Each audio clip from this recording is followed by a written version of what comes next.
ल गाइस अब हामी कस्तो भन्दाखेरि अब केटाहरू सब यहीँछन् बसिरहेछन्।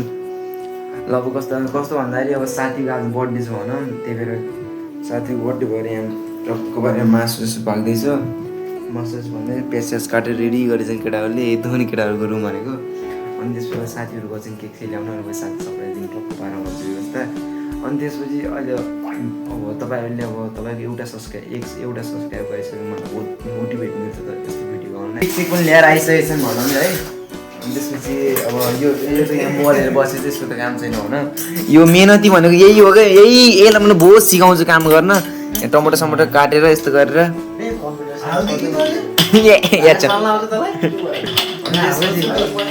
अनि केटाहरू यहाँ टक्क भएर अब टक्क मासु पकाउँदैछन् होइन, कमल दोष भयो नि। अनि त्यसपछि मजासँग भुजाको मासु गरेर बर्थडे बोय भन। अनि त्यसपछि जो मैले कामसँग अब के गर्छ नि दिस केटा यति गर्नुपर्छ, म मजासँग बसिरहेको छु। अनि त्यसपछि बर्थडे बोय कस्तो लागिरहेको छ? एकदम रमाइलो, आफूलाई यस्तो खतरा फिल भइरहेको छ कि पुरै सोच्यो यस्तो नयाँ साथी पाएकोमा अझै व्यक्त गर्न सकेको खुसी नै व्यक्त गर्न सकेको छैन। दीपक दोस्त हजुर के दुईटा शब्द भनिदियो कि? मलाई चाहिँ आज यस्तो रोमान्टिक भन्दा खतरा फिल आइरहेको छ अहिले चाहिँ। एकदम अब बेस्टको यहाँ बर्थडे छ आज बर्थडे यस्तो बबालै तरिकाले हो कि गाइस। तपाईँ लास्ट पनि हेर्नु कतिको के हुन्छ। ल त के भन्न चाहन्छस्?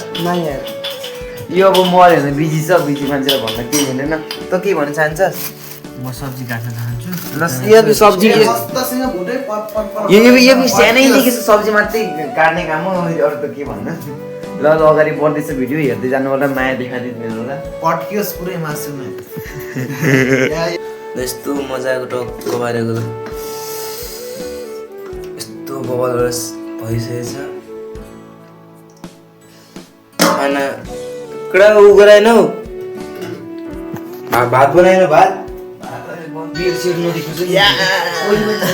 विशाल इस्माइल देन। ल गाइस ल अब रामसँग के त क्या हैन बे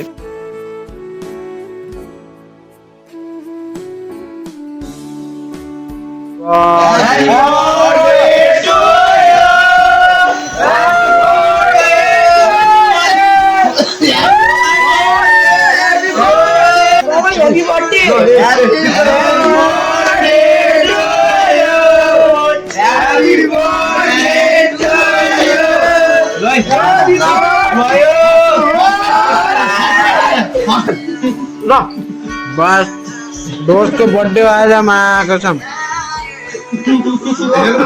अनि त्यसपछि गाइज हामी अब कस्तो भन्दा साथीको बर्थडे भयो। अनि त्यसपछि हामी बाइकमा अब घरतिर जानु लाग्छ होइन। अनि त्यसपछि अब बाइकमा जानुपर्ने हुन्छ, अब के गर्ने। अब त म घर जानु लागेको, साथीले पुऱ्याइदिन्छु भनेछ घरै। अनि त्यसपछि घर गएर अब छुट्टी छ बस्नु यता हुन्छ। अनि त्यसपछि जो नयाँ हुन्छ नि त्यो सब्सक्राइब गरिदिनु होला र मलाई सपोर्ट दिनु होला। अब अर्को भिडियोमा भेट्नु होला है। ल